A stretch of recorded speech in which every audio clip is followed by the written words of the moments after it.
signos en el tiempo.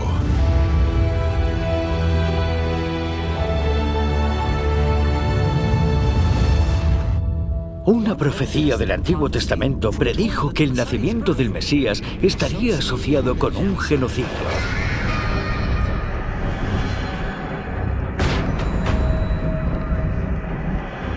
Voz fue oída en Ramá, llanto y lloro amargo.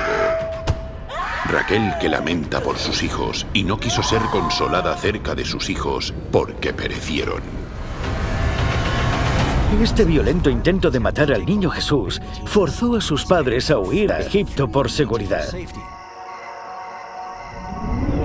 Y él, despertando, tomó de noche al niño y a su madre, y fue a Egipto, y estuvo allí hasta la muerte de Herodes, para que se cumpliese lo que dijo el Señor por medio del profeta, cuando dijo: de Egipto llamé a mi hijo. Ocurrió como con la nación judía, que fueron a Egipto y luego fueron llamados a salir de allí. Jesús va a Egipto, al exilio, y luego es llamado del exilio. Sin lugar a dudas, algunas de las profecías más sorprendentes sobre Cristo las encontramos en el libro de Isaías. Destacan por la precisión de los detalles sobre su ministerio. Estas profecías hablan de lo que luego haría Jesús durante su ministerio. Trajo esperanza, curaba a las personas, fue una luz para los gentiles, fue capaz de devolver la vista a los ciegos, de liberar a los presos. Jesús cita un pasaje de Isaías 35 que habla de la curación de los ciegos y los cojos y dice: mirad. Y luego continúa con lo que estaba haciendo, sanando a los ciegos y a los cojos. Está deshaciendo las consecuencias de haber roto el pacto y les restaura para que experimenten nuevamente la gracia de Dios. Jesús reveló gran poder durante su ministerio, sanando a los enfermos, calmando las tormentas, incluso resucitando a los muertos. Los escritores bíblicos predijeron y documentaron que a pesar de su increíble poder y autoridad, sería un servidor manso y un humilde, un digno modelo a seguir. Por ejemplo, en Zacarías capítulo 9, versículo 9, leemos: Alégrate mucho, hija de Sión. Da voces de júbilo, hija de Jerusalén.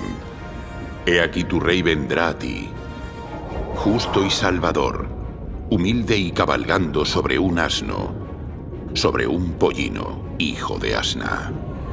500 años antes de la llegada de Jesús, Zacarías había profetizado que vendría un rey montado sobre un asno, y eso se convirtió en una tradición. Así que cuando Jesús entra en Jerusalén con la multitud gritando «Hosana» y extendiendo sus mantos delante de él y con palmas, todos entendieron el gesto. Habrían pensado que Jesús se estaba declarando rey y estaba a punto de dar un golpe de estado. Pero Jesús no era esa clase de rey. Parece que Jesús eligió montar en un asno para declarar que era un rey antes de ir a la cruz. Este impresionante acontecimiento fue presenciado por miles de personas unos días antes de la crucifixión de Jesús. Aunque algunos habrían podido negar este acontecimiento, el autor que lo presenció lo registra como un hecho histórico. No hay nada más convincente que las profecías sobre la traición, el juicio, la crucifixión y la resurrección de Jesús. El Antiguo Testamento predijo que el Mesías sería traicionado por un amigo después de compartir el pan con él. Es bien sabido que Judas traicionó a Jesús justo después de la última cena. Jesús predijo que sería traicionado, pero verdaderamente conmocionó a sus discípulos. Porque Judas era alguien de su círculo íntimo, y aún así traiciona esa confianza. Por eso nadie le pone a su hijo el nombre de Judas. Aun el hombre de mi paz, en quien yo confiaba, el que de mi pan comía, alzó contra mí el calcañar.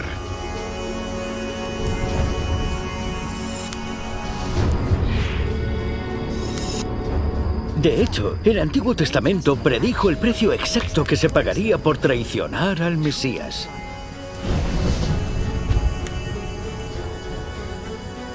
Y les dije, si os parece bien, dadme mi salario. Y pesaron por mi salario 30 piezas de plata. Esta predicción tan precisa va aún más lejos. El profeta Zacarías predijo cómo se utilizaría el dinero de la traición de Jesús. Y me dijo Jehová, échalo al tesoro, hermoso precio con que me han apreciado. Y tomé las 30 piezas de plata y las eché en la casa de Jehová al tesoro. Cuando Judas se da cuenta de que Jesús no va a hacer nada para liberarse, se llena de remordimientos. Está conmocionado por lo que ha hecho. De repente se da cuenta de que traicionó a su maestro. Entonces regresa a los sacerdotes con el dinero. Les dice que ha traicionado sangre inocente. Mas ellos dijeron, ¿qué nos importa a nosotros? Allá tú, arrojando las piezas de plata en el templo, salió y fue y se ahorcó. Los principales sacerdotes, tomando las piezas de plata, dijeron, no es lícito echarlas en el tesoro de las ofrendas, porque es precio de sangre. Y después de consultar, compraron con ellas el campo del alfarero para sepultura de los extranjeros. Veamos ahora a Jesús. Está delante de Pilato. Se niega a defenderse. Angustiado él y afligido, no abrió su boca. Como cordero fue llevado al matadero.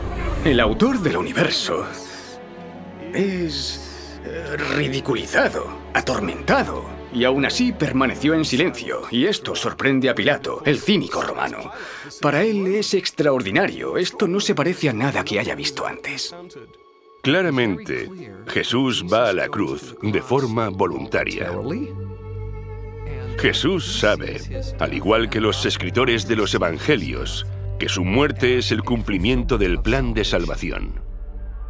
Hace 1000 años, incluso antes de que se practicara la crucifixión, el rey David predijo cómo el Mesías sería ejecutado. Porque perros me han rodeado. Me ha acercado cuadrilla de malignos. Horadaron mis manos y mis pies.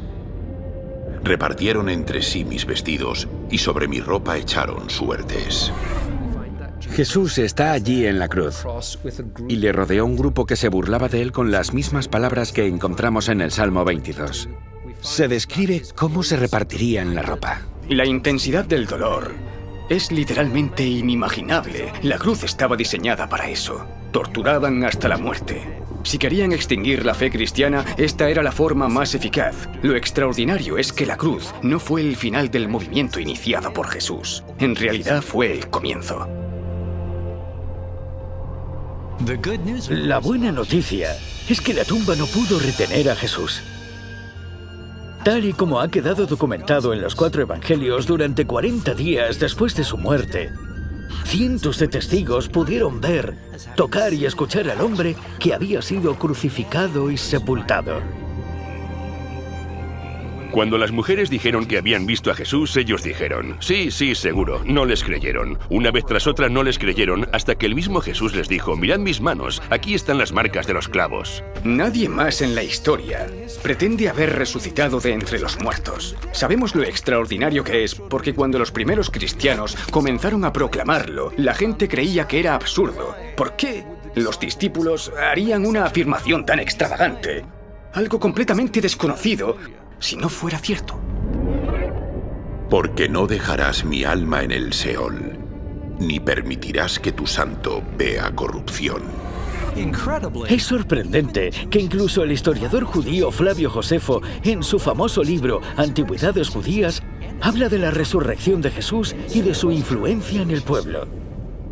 Por este tiempo apareció Jesús, un hombre sabio, si es que es correcto llamarlo hombre, ya que fue un hacedor de milagros impactantes, un maestro para los hombres que reciben la verdad con gozo, y atrajo hacia él a muchos judíos y a muchos gentiles además. Era el Cristo, y cuando Pilato, frente a la denuncia de aquellos que son los principales entre nosotros, lo había condenado al madero, aquellos que lo habían amado primero no le abandonaron, ya que se les apareció vivo nuevamente al tercer día, habiendo predicho esto y otras tantas maravillas sobre él los santos profetas. Ha sido un viaje extraordinario. Ver cómo muchas de las predicciones se han cumplido de forma exacta. Desde el ascenso y la caída de las naciones hasta el ministerio del Mesías, hemos descubierto pruebas irrefutables de que la Biblia viene de la mano de aquel que no está limitado por el tiempo o el espacio. La Biblia es una comunicación sobrenatural de Dios para el hombre.